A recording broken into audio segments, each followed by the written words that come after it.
보실 성경 말씀은 계시록 4장 10절 11절입니다. 24장 너희 보좌에 앉으신 이 앞에 엎드려 세세토록 살아계시는 이에게 경배하고 자기의 관을 보좌 앞에 드리며 이르되 우리 주 하나님이여 영광과 존귀와 권능을 받으시는 것이 합당하오니 주께서 만물을 지으신지라 만물이 주의 뜻들이 있었고 또 지으심을 받았나이다 하더라. 아멘.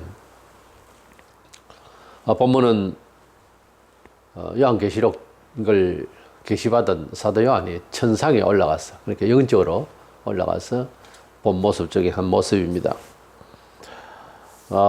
비단 우리가 세상에 전쟁을 준비하는 것만 아니라 우리 인생을 살아가는데 모든 것이 기획되고 또 도전되는 것을 맞싸워서 승리하기 위해서 훈련을 받고 계획만 아니라 몸과 마음으로서 훈련을 받고 또 여러 가지 준비를 해서 그래서 승부를 봐야 합니다. 특별히 이구동성으로 지금 말세라고 하는데 이런 말세를 살아가는 역사의식 속에서 우리가 어떤 준비가 되어야 이 세상을 이길 수 있겠습니까? 이래서 세상을 이기는 준비라는 주제로 말씀을 나누고자 합니다. 먼저는 우리가 세상에 갖가지 도전되어지는 것을 이기기 위해서는 하나님의 나라에 대해서 그 하나님의 영광에 대해서 또는 하나님의 의도에 대해서 먼저 알아두는 것이 승리의 비법입니다. 우리 인생은 스스로 인생을 알기 위해서 너 자신을 알라 그러지만 우리를 돌아보면은 태양을 던지면 그림자만 보이듯이 아무리 노력을 해도 정치, 경제, 사회, 문화 모든 영역에 있어서 철학을 하고 과학을 하고 이렇게 해도 인생이 과연 무엇인지 그래서 무엇이기 때문에 어떻게 살아야 되는지가 분명하지는 않습니다. 오히려 혼란스럽고 위험하고 과학만능 시대에서 오히려 잃어버리고 부담이 되는 여러 긴장이 되고 하는 일들이 더 많습니다. 우리는 이 세상을 살아가는데 여러 가지 도전이 되어지는 이런 일들에 대한 준비를 어떻게 하면 좋을까? 우리의 합리적인 사고방식, 통계적인, 과학적인 이런 수리적인 걸 가지고서 우리 사람의 심정을 또는 우리의 영혼을 건져낼 수 있을까? 우리의 삶의 문화가 정상적으로 이제 발전하고 안정적일 수 있을까 하는 것입니다. 지금까지 경험해 본 바 우리 사람이 가지고 있는 지능과 창의력은 매우 혼란스럽고 부정직하고 그리고 균일하지 않습니다. 계속해서 문제는 더 심각하게 생기고 있고 이래서 여기에 대처하는 능력은 하나님의 나라와 하나님의 뜻을 먼저 챙기는 겁니다.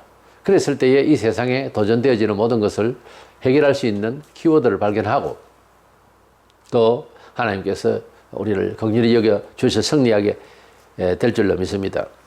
우리가 만난 이 세상은 이미 이 마귀가 지배하는 것을 에베소 2장 2절에 말씀하고 있습니다.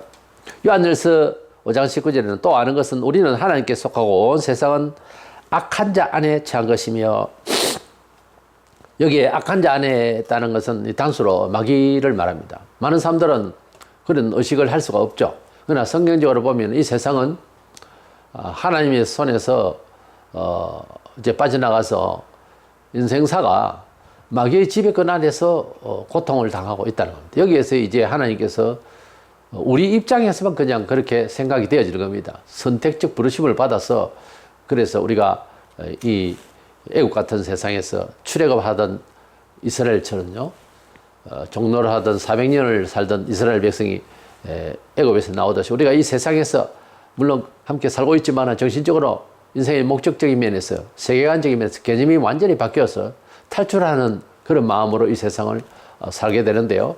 그런 마음이 없다면 탈출된 거 아니죠. 그래서 그 탈출된 마음은 언제나 우리의 정체성이 되어야 되겠습니다. 그렇게 이 세상에 아무도 이길 수 없는 그 마귀가 지배하기 때문에 모든 인생은 아무리 스스로 노력을 해도 발버둥을 쳐도 안 되는 겁니다. 창살 안에 갇혀진 사람처럼 이게 어렵습니다. 사도 요한은 복음을 전하다가 다른 사도들은 죽고 그리고 이제 요한은 많은 선교를 이제 당하여서 이제 죽을 상황이 많았다고 하는데 그 중에서 독약을 마시도 안 주고 어떤 문헌에 의하면은 기름에 튀기는데 넣어도 안 주고 이래서 도저히 안 돼서 도미시안 황제 때에 그가 핍박을 받아서 아주 악한 죄인을 보내는 유배지 반모라는 말은 송진이라는 뜻입니다. 소나무가 많은 그런 무인도에 사람을 보내서 거기서 이제 그 죽게 하는 그런 형을 받아서 그가 반모섬에서 가서 그날도 기도하고 있는데 주일입니다. 그래서 주님이 나타나셔서 요한에게 말세에 대한 계시를 주시려고 오신 것입니다. 예수님께서 마태, 마가, 누가, 요한, 분명히 요한도 감람산에서 말세에 대한 총론적인 말씀을 마태 24장, 마가복음 13장, 누가복음 21장에 있는데 그 예수의 생애가 그대로 들어있는 사복음서 중에 요한복음에 그게 빠져 있어요. 분명히 베드로, 야고보, 요한, 안드레가 들었기 때문에 요한도 기록할 법한데 없어요. 요한복음에는. 그러나 나중에 거의 100세 가까이 됐을 때에 반모섬에서 이 말씀을 받은 거예요. 그래서 총론적인 말씀이 아니고 아주 그 세밀하게 이렇게 말씀을 주셨어요. 사도 요한은 우리가 성경에 보면 젊을 때 부름을 받아서 예수님 품에 의지하던 자라, 예수님의 심장의 고통소리를 들을 정도로 그렇게 사랑을 받은 요한입니다. 그러니까 사도 요한이 쓴 책 5권, 요한복음, 요한 1, 2, 3서, 요한계시록 이 5권을 보면은 다른 성경도 하나님의 뜻에 대해서 자기들이 치중하고자 하는 것이 있습니다. 요한복음에 보면 예수님의 생애의 출생에 대한 내용도 없고, 예수님은 누구냐, 하나님의 아들이다, 이것을 전제로 해서 예수를 바라볼 때에 신령하게 그의 신성면에 있어서, 예수 인격면에 있어서 하나님의 성자, 하나님이시라는 것을 강조하기 위한 내용으로 그 의지를 가지고 쭉 하는 기록을 한 것을 볼 수 있습니다. 요한 1, 3서도 사랑하의 하나님에 대해서 기록을 하면서도 조금 논리적이면서도 합리적인 이런 차원에서 보이는, 언뜻 그렇게 보이는 사도 바울의 그런 고린도전서라든 13장이라든 이런 내용들보다 다른 사도들도 하나님 사랑에 대해서 말해요. 그러나 사도 요한이 말하는 것은 보다 차원이 좀 다른 차원에서 뭘 가지고 봐야 하는 그런 내용으로 보입니다. 우리가 볼 때에. 그리고 요한계시록은 결정적으로 성경 66가지 중에서, 66권 중에서 가장 어떻게 보면 해석하기 어렵고 환상이 많고 어떤 뜻을 전달하는데 이제 같이 알아듣기 쉽게 하기 위해서는 그림은 각 나라 언어는 다르지만 그림은 뜻을 전하는데 단순하잖아요. 그래서 이제 많은 그림을 이렇게 보여주셨는데, 사도 요한이 주님을 이제 경배하고 주일날 있을 때에 요한계시록 1장에 보면은 다시 오실 주님의 모습을 보고 쓰러져 버렸어요. 그렇게 신령하고 예수님 신성에 대해서 좀 더 깊다고 우리 편이 그렇게 생각을 해봅니다. 다른 사도들보다 그렇게 심한 말씀을 한 그런 신령하고, 또 전설에 의하면 그가 아무리 죽이려고 해도 안 죽고 해서 이곳까지 왔는데, 그런 신령한 사람도 딱하니 재림하실 예수를 볼 때 완전 쓰러져 버렸어요. 죽을 것 같이. 그거 보세요. 그러니까 아무리 신령한들 우리가 사도 요한만큼 하겠어요? 다른 사도들만큼 하겠냐고. 근데 금방스럽게 하나님을 봤다는 동 어떠는 동, 이건 말할 수 없는 부분이에요. 다시 오실 예수님을 바라보고 쓰러져 버렸어요. 거기에서 주님이 안수하시고 그를 붙들어 주시고 살려주시고 이제 말세에 대한 예언에 대한 말씀을 쭉 보여주시려고 그를 붙들어 주셨습니다. 그런데 그 말세에 대한 내용을 마지막 때 일어날 일들은요, 요한계시록 6장에서 18장까지 내용이 다 이제 섬세하게 되어 있는데, 그 전에 내용을 보면 믿음이 없고 예수님처럼 고난을 받거나 예수님을 믿는다고 힘들고 많은 그런 훈련을 받은 사람은 이봐라, 이제는 우리가 이긴다, 결국 승리하게 되지 않느냐, 이렇게 해서 즐겁고 감사하고 기쁨으로 이것을 받아들이는데요, 소위 기복주의 신앙이라든지 이런 사람들은 이 내용을 보면 두려워서 책을 덮어버려요. 그러니까 원래 기독교의 참 신앙은 무엇이 죽고 무엇이 살아야 되는데, 죄의 옛사람이 죽고 믿음으로 어렵게 된 사람, 새 사람으로 살아나는 그런 변화가 되어야 됩니다. 그런 말도 할 수 있어야 돼요. 그래서 전에는 어쨌는데 지금은 예수 안에서 어떻다, 이것이 분명해야지. 그게 늘 걱정이 되고 근심만 되고 겨우 말하는 게 먹고 사는 문제에 대해서 예수님 복을 안 주나 그런 식의 이야기는, 이건 중생하지 않은 사람의 이야기고, 예수를 제대로 믿는 사람이 아니에요. 예수를 어떻게 믿어야 되면 누구로 믿어야 되느냐는 거죠. 예수님 당시에도 수많은 사람들이 따라다녔지만은 어떤 사람은 선지자다, 어떤 사람은 능력자다, 별소리 다 했어요. 그러나 예수님은 우리 죄를 위하여 속죄 제물로 오신 분이고 예수님께서 사흘 만에 부활하시고 성찰하시고 재림하실 심판주로서 오실 것입니다. 그렇게 다 믿어야 되는 거예요. 그렇게 믿으면은 우리 인생관이 달라지고 예수와의 관계 속에서 세상을 살아가는 목적이 달라지는 거예요. 개념의 변화가 있어야 되고요. 가치의 변화에 따라서 삶을 살아가는 테크닉도 달라야 됩니다. 교인이 됐는데도 몇 년이 돼도 세상의 법칙대로 그저 통계적으로 흔히 하는 시민의 의식으로 희희락락하고 생활 계획하고 뭐 괜찮겠거니 그렇게 살면 안 돼요. 예수 믿는 사람 그날부터 시작해서 정직과 특별히 사회적으로는 정직과 참된 진리 안에서 살려고 하는 애착이 있어야 되는 거예요. 애착을 가지고 간절히 해도 힘든데 시험을 받고 그러는데 옆에 지적해주고 협력해주고 어떤 때는 급해서 바로 말해주고 하면은 고맙게 여기고 그래 나는 그렇게 살아야 할 사람이야. 이게 딱 되어 있는 사람은 누가 뭐라 해도 예 그렇게 하겠습니다. 이렇게 나가는 것이지 반박을 하고 싸우고 그러려면 나 교회 안 나오겠다. 오지 마세요. 오지 마세요 그러려면. 당신 아니라도 영혼이 수두룩하게 들어보져 있습니다. 구원받아야 할 사람 그렇게 말하는 거 아니에요. 사도 요한이 이 말세에 대한 계시를 마태, 마가, 누가 여기에 있는 사복음서에 있는 내용 구체적이지 아니하고 컨텐츠로만 그저 주제로만 이렇게 되어 있는데 그러나 이 사도 요한이 받을 계시는 너무 섬세하고 그 안에 내용이 믿음이 없이 보면은 두려워서 어쩔 수가 없는 그런 무슨 환난과 지구 종말에 있을 징조에 대한 내용들이 있거든요. 이것을 받아들이기에는 은혜를 받지 않으면 안 되는 거예요. 우리가 어떤 일을 받아들일 때도 마음의 준비가 되어 있어야 되잖아요. 큰 선물을 준비했다.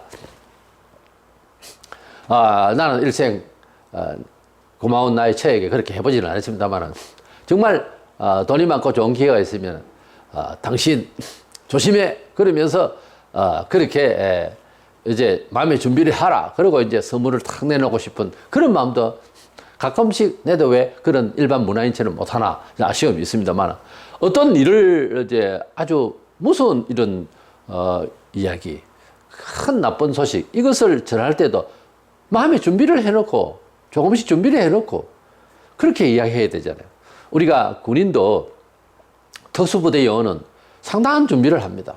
그리고 남달리 훈련을 받아요. 거의 뭐 죽음을 놓고 사생결투하는 이런 식의 훈련을 받지 않으면 적에게 도전할 수 없잖아요. 준비가 되어야 뭘 상황을 받아들일 것 아닙니까? 우리가 어떤 이야기를 듣는 것도 마음에 준비가 안 돼 있는 사람은 그런 이야기 그만하라고 도저히 못 듣겠다고 그만하라고 그렇게 이야기할 수도 있죠. 그런데 그 이야기를 예사화하는 사람은 속이 그래서 그래요. 근데 속이 그렇지 않는 사람은 그런 이야기를 받아들이기가 준비가 안 돼 있기 때문에 어렵습니다. 예를 들어서 저 복들이 사람을 죽이고 때리고 한 것을 예사로 생활을 하다 보면 어떤 일에 있어서 그렇게 벌어질 일을 예사롭게 바라볼 수 있고 예사롭게 취급할 수 있잖아요. 근데 그렇지 못해본 사람은 상당한 그런 충격이 오고 쓰러질 수도 있죠. 좋은 일이든 나쁜 일이든 경험이 된 만큼 수용할 수가 있는 거예요. 우리가 하나님 앞에 뭘 주십시오, 얼마나 많이 주십시오 하지만 그것을 수용할 수 있는 그릇이 먼저 되는 게 더 중요해요. 그렇죠? 우리가 살아가는데 다 그렇게 경험이 되어지고 그렇잖아요. 사도 요한이 우리가 보기에는 굉장히 신령한 사람이라고. 근데 재림하실 예수님을 딱 면전에서 볼 때 완전 쓰러져 버렸어요.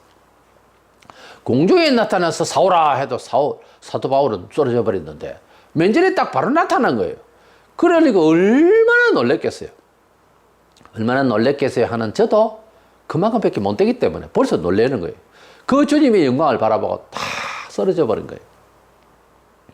그때에 우리가 비범한 사람의 얼굴도 그래요. 군대에서도 스타들과 그리고 많이 환영을 받는 일반 연예인도 그렇고 똑바로 바라볼 수가 없는 광이 빛이 납니다. 얼굴에서. 그런데 하나님의 빛은요 심판하고 정의로 충만하고 오직 의로 충만하고 딱 보면은 죄인이 바라볼 때는요 감히 바라볼 수가 없는 정도를 넘어서서 쓰러져 버린다니까요. 하나님 보여달라 어쩌라 하나님 봤냐 이딴 소리를 하는데 죄인이 하나님 보면 그 자리에 죽어요. 그래서 죽는다고. 그런데 말세 예언을 바라보기 위해서 예수님께서 그 쓰러지는 요한에게 이제 천상으로 끌어올리면 말하자면 이제 입신을 시켜서 영혼이 하나님 나라에까지 올라가서 바울은 삼천정 하늘로 올라갔다 했지만은 사도 요한은 아예 하나님 나라 아버지의 보좌 앞으로 나갔어요. 그래서 그 광경을 쫙하니 보게 되는 것이 이제 4장부터 시작해서 5장에 이렇게 이어지는데요. 그렇게 하나님 나라를 먼저 바라보고 하나님의 그 영광을 바라보고 이곳에서 말씀의 계시가 나갈 때는 축복과 교회의 승리와 우리 성도들을 건져주시는 하나님의 메시지와 언약들을 이제 보게 되는데 그 어마어마한 영광 앞에 그 어마어마한 하나님의 보좌의 영광을 먼저 체험하고 나야 지상에 말씀을 주시고 역사하실 섭리에 대해서 수용할 수 있는 준비가 되거든요. 그래서 이 사도 요한은 계시를 받기 위해서 먼저 천상을 보게 된 거예요. 우리가 은혜를 받으려면은 은혜 생활을 하려면은 또 우리가 생각지도 못한 축복받아야 할 장래를 생각이 없는 사람은 그런 생각도 안 해요. 돌다리 밑에 거지의 꿈이라고 하는 이야기 알아요? 꿈이 그는 그냥 늘 돌다리 밑에서 태어나서 자라 살기 때문에 적극정도 없고 때가 되면 뭐 얻어먹으러 다니고 이 사람이 꿈을 꿨는데 아주 부잣집에서 자른 꿈을 침대에서 자른 꿈을 꿨어요. 근데 밤새도록 잠을 못 자는 거예요. 왜냐하면은 원래 섭성이 그렇지 않거든요. 원래 섭성이. 그래서 우리가 하나님의 나라를 아는 것뿐만 아니라 지상에서 사는 것도 우리가 이 세상에서 하나님의 백성이 되면 완전히 내가 할 수 있다 없다의 경계를 넘어서서 모든 것을 다 할 수가 있는 그런 영역 안에 들어가요. 게으름을 피우고 기도 안 하고 노력을 안 해서 그렇지 사람은 하나님의 성품을 닮아서 누구나 할 것 없이 천재적인 영역을 가지고 있어요. 그래서 다 것을 감당 못 하니까 각 분야별로 사람들이 가지고 있는 특이한 점이 있어요. 그것을 계속 개발하고 힘있게 이렇게 이제 되어지면 놀라운 일을 발휘해요. 예수 믿기 전에는 다 묻어두는 거죠. 우리 정신과 의사라든지 과학적으로도 뇌가요 10%도 제대로 발휘를 못한다 하잖아요. 우리 사람이 하나님을 만나기 전에는 마귀의 지배권 안에 있기 때문에 잃어버린 게 참 많습니다. 그게 근성이 있어가지고 좀 속말로 거지 근성이 있어가지고 세상 사는 법이요 안 바뀌어요. 그 잘하는 것 같아요. 그게 잘하는 게 아니라는 거 알고 보면 몸에 편해서 하는 거지. 이 세상 살아가는데요 크게 사고를 할 수도 있고 어마어마한 얘기를 만들어낼 수 있는 놀라운 능력이 사람에게는 제공될 수가 있다는 거죠. 믿음 안에서는요. 그런데 난 할 수가 없어 하고 자기 근성에 사로잡혀 있기가 쉽습니다. 그것을 깨야 됩니다. 조금씩 창의적이고 변화를 먹고 그래서 하나님의 사람다운 놀라운 창조의 하나님의 자식다운 그런 우리의 영혼의 실체를 만들어 나가야 되고 또 그렇게 기도하고 그렇게 꿈꾸고 무엇을 보거나 세상을 이해할 때도 그런 걸 좀 뛰어넘어서 하나님의 역사성에 대해서 좀 알고 이렇게 사는 것이 우리에게 얼마나 유익한지 모릅니다. 그렇게 생각하는 사람들은요 참 거지같이 살면서도 나중에 위대한 부유의 사람이 될 수도 있고요. 무식하기 짝이 없고 별 볼 일 없이 세상 다 뭐 도토리 키재기죠. 그렇게 살다가도 하나님을 만나서 꿈을 크게 가진다는 것은 어떤 철학적인 문제가 아니라 우리 자신이 어떻게 얼마나 할 수 있는가는 하나님과 사람 사이에서 예수 안에서 할 수 있는 허용된 이야기를 믿는 거죠. 그래서 그 믿음을 가진 사람은 완전 사람이 변할 수가 있어요. 전에 없이 변할 수가 있다니까. 많은 것을 얻을 수가 있어요. 간직할 수 있어요. 그런데 습성이 그래 안 돼 있거든요. 자라온 환경과 이런 데 대해서 간섭대로 그게 변한 거야. 그렇게 사는 게. 그게 잘하는 거라고는 볼 수 없어요. 그런 창의적으로 변화를 받는 게 성경적이에요. 그래서 예수 믿으면 나는 나고 예수는 멀리 있고 아니고 나는 새로운 나로서 새로운 사람으로 사는 거죠. 어제까지는 죄수로서 있는데 이제 완전히 무죄 선언을 받았어요. 오해로 이제 들어갔는데 가령. 그래서 무죄 선언을 받고 그동안 잃어버렸던 것을 다 찾아내야 되는 거예요. 얼마나 기뻐요. 그런 마음으로 믿음의 관문이 쫙 열리고 난 뒤에는 하나님의 자녀라고 하는 정체성을 가지고서 얻어야 될 것을 다 구하고 찾고 애쓰고 그 과정에 있어서 정직과 하나님의 말씀의 기초로서 하지만은요. 그 믿음으로 기도하고 바빠요. 세상 살기. 교인이 오히려 마음의 평안보다 더 많은 것을 추구하고 더 나누고 더 많은 하나님의 복음의 복된 소식을 삶의 영역까지 이렇게 우리가 나눔이 되려면 우리가 뭔가 간직해야 되지 않겠어요? 뭔가 또 줄 수 있는 기능이 있어야 되지 않겠어요? 예, 그래서 이런 나눔에 이런 기능의 나눔에 이런 삶으로서 우리가 역동성 있게 살아야 됩니다. 어쨌든 이 사도 요한은 말세에 대한 형제들을 생각하면서 나눠줘야 할 말세에 대한 계시를 듣고 주님 오실 것을 좀 더 입체적으로 이해하도록 이렇게 하기 위해서 사복음서 쪽에서 요한복음에는 종말론이 없는데 분명히 들었는데도 다른 제자는 썼는데도 그가 이제는 하나님 섭리 가운데서 이렇게 유배지에서 하나님 말씀을 주 예수로부터 직접 받게 된 거죠. 이렇게 사도 요한의 사도행전 4장 1절 2절에 보면은 하늘나라로 올라가는 천상에 올라가는 입신되는 내용이 나오는데요. 휴구론자라고 하는 소위 세대주의 종말론자들은 온 교회가 하늘로 올라갔다 이렇게 생각하는데 뜬금없이 거기 왜 교회가 나옵니까? 교회는 거기 나올 일이 없습니다. 교회가 왜 하늘로 올라가요? 그 뒤에 쫙 가니 교회가 나오는데 교인들이 순교하고 이런 내용도 나오는데 뭔 교회가 올라가요? 사도 요한이 방금 내가 말씀드린 대로 천상의 모습을 먼저 봐야 세상에 불신하는 마음으로 보면 무서운 이런 예언의 말씀을 받아들일 수가 있단 말이에요. 마음에 받아들일 수 있는 준비가 되기 위해서 천상을 먼저 보는 거예요. 그 말씀의 계시의 출처를 먼저 가본단 말이에요. 그러면 좀 안정이 되죠. 우리가 뭐 산에서 물이 내려오는데 맑은 물이 내려올 수도 있고 추한 물이 내려올 수도 있어요. 물 근을 올라가 보면은 거기에 아주 엉들샘들이 모여서 물이 그냥 아주 생수가 좋게 내려오면 이래서 이렇게 내려오구나 하고 이제 원인을 알면 좀 낫죠. 흥분되는 것도 좀 다른 감각이죠. 근데 아주 이제 폐수가 막 거기에 섞여 내려온다 이러면 거기에 대한 대비를 할 수 있잖아요. 근원을 사도 요한이 말씀의 근원 세상을 어떻게 정리하겠다고 하는 계시록 6장에서 18장까지의 종말에 대한 예언의 근원을 가봤단 말이에요. 말씀하시는 하나님의 입을 봤다 이 말이죠. 말씀을 준비해서 하달하려고 하는 말하자면 수뇌부를 알게 됐다는 거지. 하나님 나라에 직접 그 말씀을 제조하는 그 말씀을 준비하는 섭리를 하는 그것을 먼저 봤기 때문에 그래서 이 말씀이 이리 왔다는 것을 사도 요한은 알아야 덜 두려운 거예요. 아니 두렵지 않고 잘 수용할 수 있단 말이에요. 우리가 알아들으시겠습니까? 제 말을? 우리가 어떤 일에 있어서 은혜를 받고 복을 받는 일도 남의 얘기도 좀 들어봐야 돼요.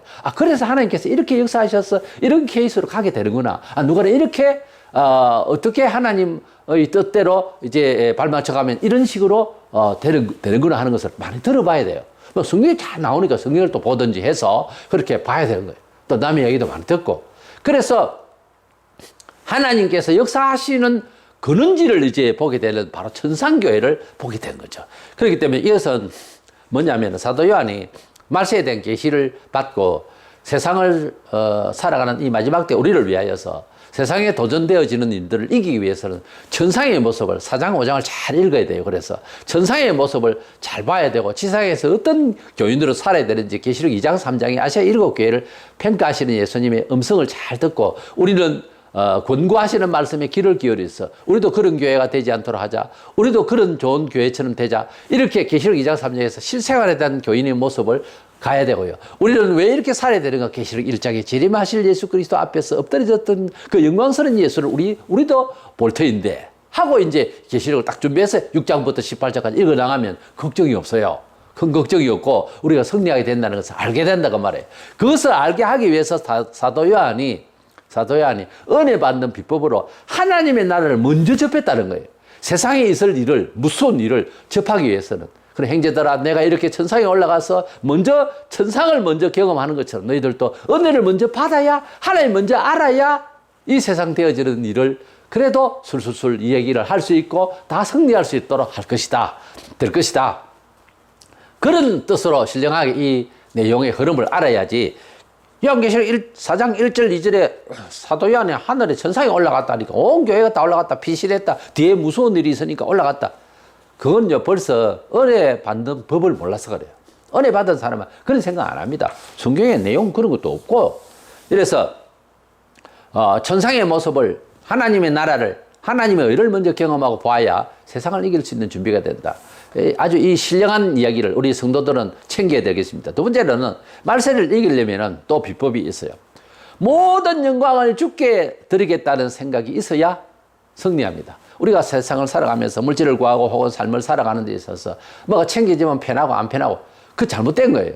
우리가 모든 일에 있어서 잘 되지도 하나님께 영광, 못 되지는 것도 하나님 앞에서 내가 어떻게 생각을 또 바꿔놔야 되겠다 하는 생각으로 자꾸 하나님께 영광, 하나님의 섭리, 하나님의 주권으로 살려고 해야지 거기에 주체자가, 인생의 주체자가 내가 딱 되고, 그리고 막 조만까지 있고, 이러면은요, 말세에 다가올 미래의 모든 일들은 앞으로요, 사람이 가지고 있는 돈독한 마음, 돈독한 의지, 성실한 마음, 그걸 능가해버려요. 못 이겨낸다니까.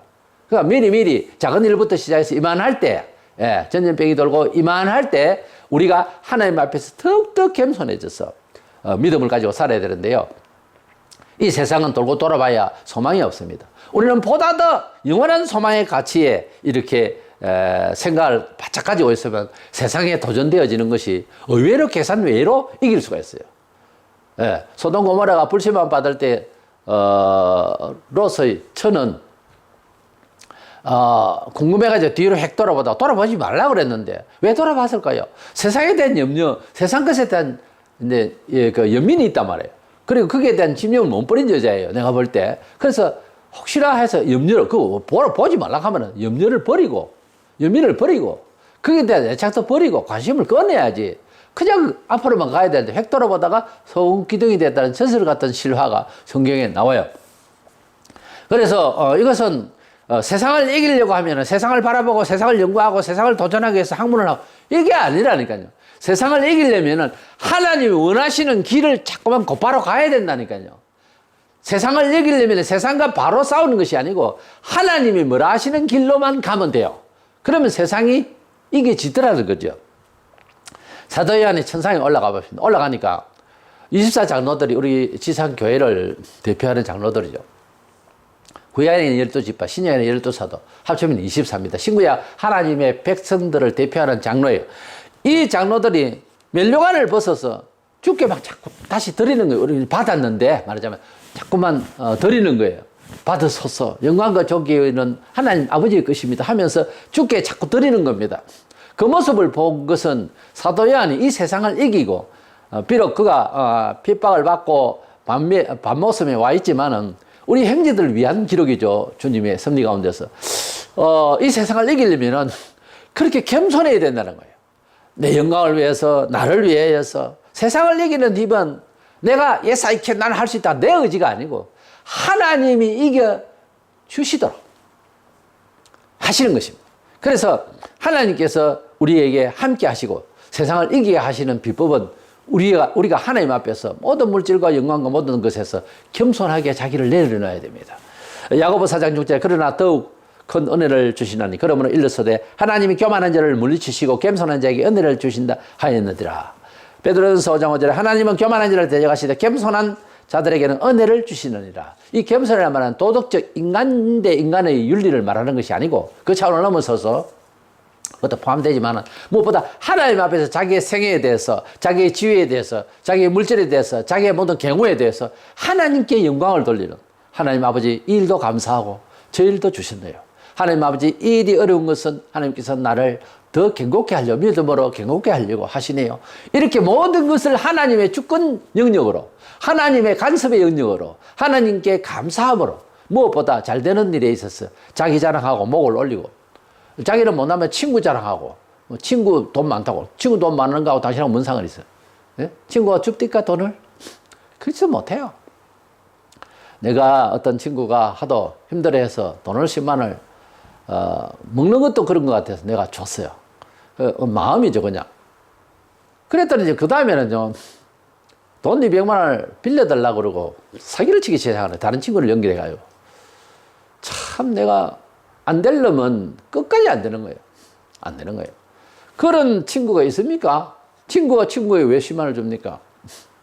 어렵다고 다 이렇게 도와요? 근데 내 마음에 감동이 돼서 너무 마음이 아프고 해서 했더니 이제는 뭐 사기를 아예 치려고 대드는 거예요. 그래서 저는 뭐 손절을 했죠. 친구 뭐 안 보기로 했습니다. 그러게 뭐 계속 그렇게 내가 도울 수 있는 뭐 사업가도 아니고 그것도 아니고 뭐 계속 줄 수는 없잖아요. 그래서 그런 마음이 되면 안 되죠. 우리가 겸손하게 무엇이든지 우리 하나님 앞에서 우리 사람이 언제 겸손하냐?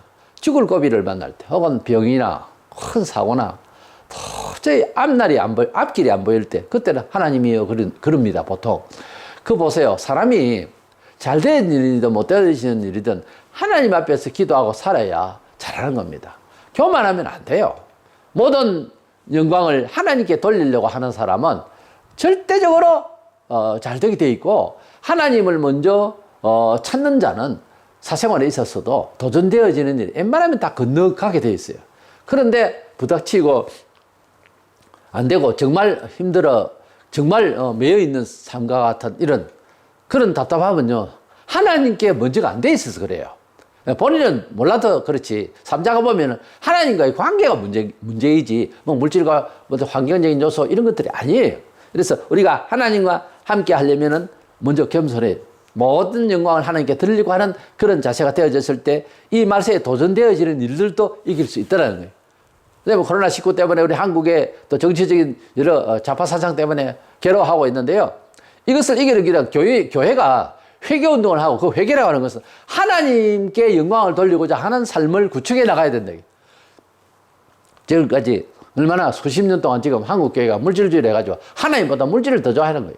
그러니까 모든 영광을 내 중심으로 살려고 하니까, 이 내 중심 뭐예요? 본선적으로. 본성은 뭡니까? 유물사가입니다. 사람은 정치를 떠나서 이대로 살려 하니까 하나님께서 분노하시는 거예요. 그래서 이 나라도 살리고 교회도 살리고 우리 영혼을 살리려면은 회개하고 물질주의에서 하나님 영생주의로 나가야 되고, 하나님의 영광주의로 기도할 줄 알고, 그렇게 사유하고, 그렇게 교제하고, 그렇게 중심이 되어지고 이래야지. 그래야 이 코로나도 이기지. 뭐 하나님은 없고 교회를 핍박하고 이 정부가 이러면 더 어렵습니다, 앞으로. 고린도서 4장 18절에 우리가 주목하는 것은 보이는 것이 아니요 보이지 않는 것이니, 보이는 것은 잠깐이요 보이지 않는 것은 영원함이라. 뭐 고상을 떨고자 해서 사도 바울이 고린도 교회에게 이렇게 편지를 보낸 것이 아니고요. 우리 성도들은, 우리 눈으로 보이는 가시적인 모든 것들은 하나님께서 살아계셔서 창조주께서 원래 만드셨고, 섭리하는 가운데에 모든 되어지는 일은 보이지 않는 것으로 되어지는 건데, 그것은 하나님의 섭리가 작동해, 우리 눈으로 잘 안 보여서 그렇지 작동하고 있기 때문에 그런 일이 발생하고 그런 일이 만들어지고 그런 일이 보이는 겁니다. 그래서 우리의 바라보는 것은 현실적으로 살아갈 때의 정신구조도요, 보이지 않게 역사하신 하나님 손길을 봐야 된다니까. 그래야 보이는 것들에 대해서는 별로 그렇게 염려되지 않습니다. 예상됐던 일들이니까. 근데 보이지 않잖아요. 비가 얼마나 올지 기상 예보 가지고도 다 안 돼요. 사람이 보인다면은, 뭐가 느낌이 오고 보인다면은 버스를 가다가도 내려야 되겠다 싶으면 내리는 거예요. 가다가 뒤집어질 수가 있었다고 하는 그런 일들이 들어있거든요. 가정에 들어보면. 그러니까 뭐가 보여야 돼요. 보여야 된다니까. 하나님은 미래를 다 바라보시고 일을 작정하시고 예정하신 거예요. 그러니까 우리가 하나님의 섭리와 하나님의 시간대와 하나님의 의식세계로 우리가 들어가서 참여해서 우리 사람으로서 남아 하나님의 자녀답게 행사하고 세상을 살아야 된다. 그러면 세상을 이길 수가 있다는 거예요. 그거는 나 자신이 삶의 주체자가 되면 내가 자꾸 교만해져요. 잘난 척해져요. 내 자존심 그대로 못 살아. 이걸 가지고는 세상을 이길 수는 있는 힘은 없어요. 절대 안 됩니다. 딱 되면 나는 여기까지 하고 뒤집어지는 거예요. 그러나 내가 하나님 앞에서 모든 것을 의지하고 그렇게 찬송하고 그렇게 기도하고 그렇게 정말 일상의 대화 중에서라도 늘 항상 그런 의식을 하는 사람은 세상에 어떤 일이 생기거나 코비드19 이런 경우에도 하나님이 인도하신 대로 간다고 하는 일념이 딱 있기 때문에 괜찮아요. 근데 그게 안 돼 있는 사람은 상황이 탁 부딪히면 아무 할 말 없지 뭐. 그냥 죽는 거예요. 근데 죽기 전에는 항상 살아서 자기 존재감대로 살려고 그러죠. 이게요, 교회 안에 불신자가 많다니까요. 신앙이라고 하는 거는 삶의 처세가 완전 뒤집어진 사람이에요. 완전히 새로 설정한다니까. 집이 있는데 도저히 이것만해서 완전히 부셔버리고 기둥 자체를, 반석 자체를 따라놓은 거예요.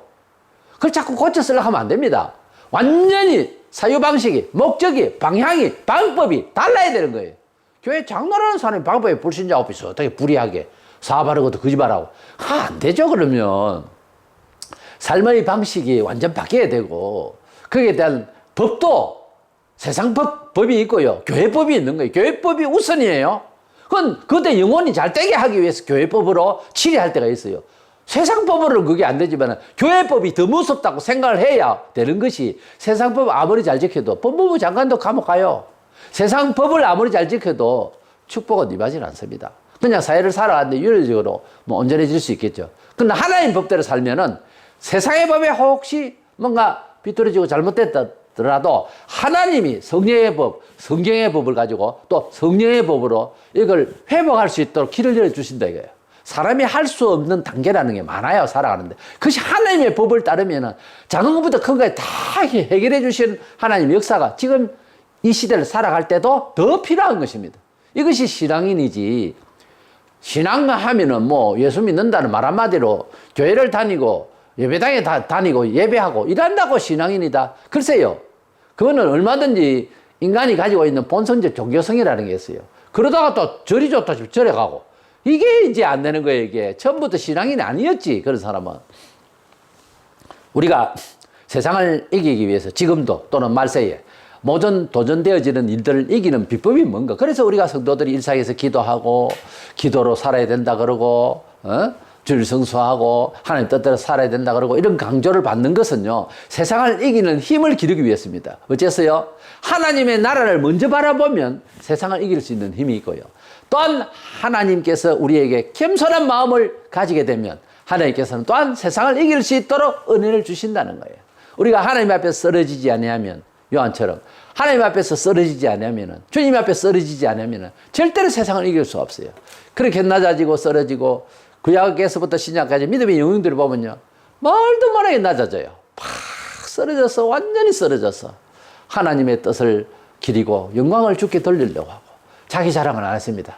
그랬을 때 그와 함께 하시고 그에게 진로를 주시며 도전되어지는 것들을 손도 안 대고 적을 하나님께서 완전히 죽이시고 성립케 하시는 전쟁들 구약에 보면 얼마나 재미나고 놀라운 역사가 있습니까? 하나님께서 함께 하시면 하나님께서 그 겸손한 마음을 보시고 그를 통하여 역사하시는 하나님은 지금도 계속되고 있습니다. 이래서 세상을 이기는 힘 잘 아시기 바랍니다. 천상을 먼저 만나라. 하나님 나라를 먼저 깨달아라. 그러면 세상을 이긴다. 그리고 겸손. 하나님 앞에 겸손입니다. 하나님 앞에 모든 영역을 주께 드리고 그리고 기도하고 따라가는 마음으로 살면 무조건 100% 하나님 말씀을 순종하면서 겸손하게 따라가면 반드시 세상의 모든 도전을 다 이겨낼 수 있다 하는 것이 성경적이고 우리가 많은 사람들에게 체험했으니까 꼭 우리 하나님의 나라와 그 영광과 그 의를 추구하는 가운데서 승리하는 저와 되시기를 축원합니다.